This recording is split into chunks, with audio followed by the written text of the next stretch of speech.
Hi, you all. Y'all know I must really want to tell you about this or what I'm feeling if I got my bonnet on. But I figure if the girl I like from Basketball Wives, if she could do it, I guess I can. Um, I don't know who's out there, and I'm really not gonna try to wait. But I've been concerned about when I was growing up. Black History Month, we had programs. We learned a lot. We really celebrated the month, although it should have been the whole year. And Black History is our history. Um, it just really concerns me that the celebration and the excitement that we had for Black History Month, unless you live over in the West End, is not the same. And I know I live in an area where my children are the minorities, really the minorities, like two in this class. And I know that I I live in an area where it's mostly white. It's and I'm okay with that. Martin Luther King and Malcolm X and everyone else who died even before them, they fought so I could live where I want to live. So let's just put that there. I moved for better schools. I moved for better opportunities. Um, but not just in the school system, just even in some of the churches. Um, I don't understand why we don't have Black History programs, or we don't. It's just not cultivated. It's just not a big thing. Now, let me explain. I was talking to one of my girlfriends the other day, last week, and I was telling her the battle that I have. Not the battle, but you remember when they had the story on BET about dark skinned black women having issues being dark skinned and how people would treat them. And I just thought that was so awful because I just really believe that black skin, dark brown skin is so beautiful to the point that even when I was younger, I used to wish I was dark skinned. Um, Anybody knows my husband is a darker skinned man, and I love a darker skinned man. What did I get? Three little brown, light skinned babies, but I love them to death. And there's something about chocolate skin. It's just a beautiful thing. And I remember being treated in a way of, in a way that made me feel like I wasn't black enough. And I know that people may not understand that, but my hair is not wavy or curly or anything like that. My nose is just a Hanser Pittman nose, nice and thick and wide. My lips are these Thomas lips. I mean, I'm a black girl, but sometimes people would say that because you're light skinned, you think you're better than everybody else. This is in high school and maybe in college, but not so much as an adult. But so because of that, I started to learn so much about Black history, and I was so proud of being black that it was almost sometimes I felt like even when I was in high school that I was trying to prove to them that I'm black, that I'm blackity black or whatever it is. By learning more Black history, by cultivating Black history, I did everything but Kwanzaa. That was just too many gifts to give each day, and no, and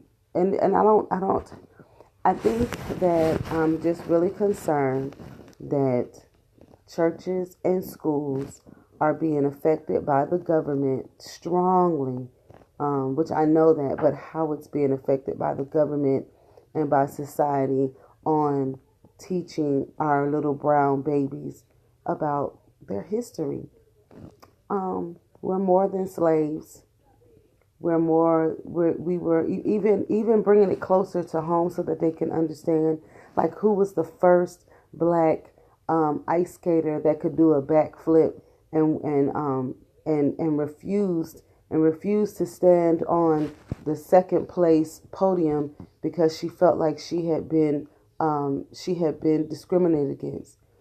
There's some little brown baby girls out there that like ice skating, or Chase knows who invented the toaster, who invented the stoplight. We talk about those things. It just concerns me that in our churches, I've talked to more than one person, and that their church is not having like a Black history, like the non-denominational churches, you know, not having Black history. Why is that? Why is that? We're studying Jewish history. We're studying Christian history. So why aren't we studying Black history and making our children proud, reminding our children of who they are, and they are God's chosen people, and to not hide it, and to just water it down and just make it believe that everything is on the surface. And why do we have to tiptoe? Why do we have to tiptoe around people to make sure we don't say the wrong things, and that that we don't hurt anybody's feelings, because we want to remind them that we were the chosen people? Why do we have to do that? Now, I'm not saying we have to be rude. Now, I do know people that come and try to get on Facebook and say that Christianity is wrong, and that the Black Hebrews. No, I'm not into that. I don't care about any of that. All I want is for our young Black children to understand how great their history is, what line they came from, of how, because that will bring them a sense of self-affirmation that will probably destroy a lot of this crazy stuff they're doing. I just, it bothered me. And yes, I am a Christian. And yes, I love Jesus Christ, and I claim that He is, the Savior, and He died on the cross for me. That's what I believe. But do I believe that Jesus was blonde hair and blue eyes? No, I don't. I don't believe that. But I do believe that it's something in knowing about your ancestry. It's something about knowing about where you came from. It's like a little boy who don't know their mama, or a little girl who don't know their daddy. It's so we know who Christ is, yes, but who is my bloodline? Who is my bloodline? Did I come from? Am I Black, Swedish? Am I Asian Black? Am I American Black? What am I? And that will give you a sense of self. So I did have a conversation with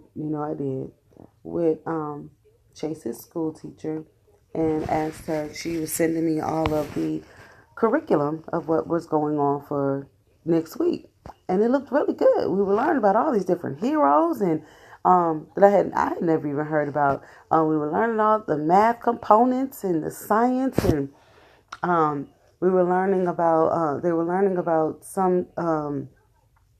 Literature, like the beginning, the middle, and the end. Oh, the curriculum was the bomb. So I told her, thank you. I could never do what you do. You guys are amazing teachers. Can you please let me know when Black History will, well, let me go back. When Black History will, when you'll start your curriculum on Black History. Now, mind you, Chase asked me the other day about, Black History, and I said, well, ask your teacher when you would be doing Black History. She sent me this long email. That's how I got the curriculum, the long email about what they were doing for the month. Black History wasn't in it. So I just simply asked her, when do you believe that you all will start speaking about Black History? And she said, with all honesty, because of the school curriculum, and they have certain components. I'm sure the teachers, they have certain components that they have that's my text going off, every week. Because of the ice storm, they had got pushed back, and so she was trying to fit it in. And that they had done 2 days of Martin Luther King. They had done 2 days of Martin Luther King. So I said, well, I appreciate that you are, it's so hard to try to fit everything in, and I really appreciate it.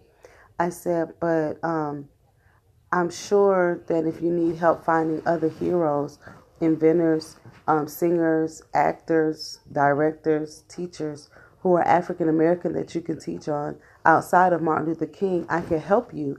I said, although Martin Luther King is an amazing African American hero in Black history, we I'm sure that the kids will be excited to know about ice skaters or to know about inventors or to know about singers or maybe a soccer player. And she said, that is great. Do you have opportunities? So I'm going to be sending her stuff and working with her. Um, if we don't bring it up and if we don't question it, then you know it's going to continue. Sometimes you don't know how to bring it up.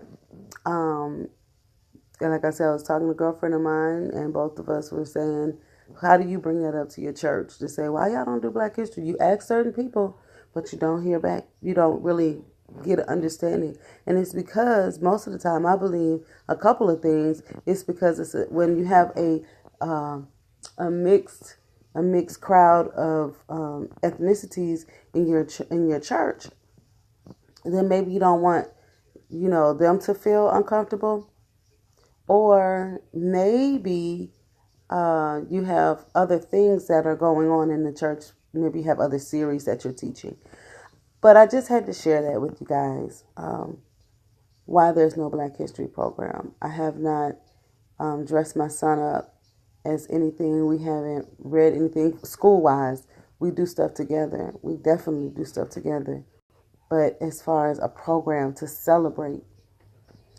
So, until Juneteenth, see y'all later.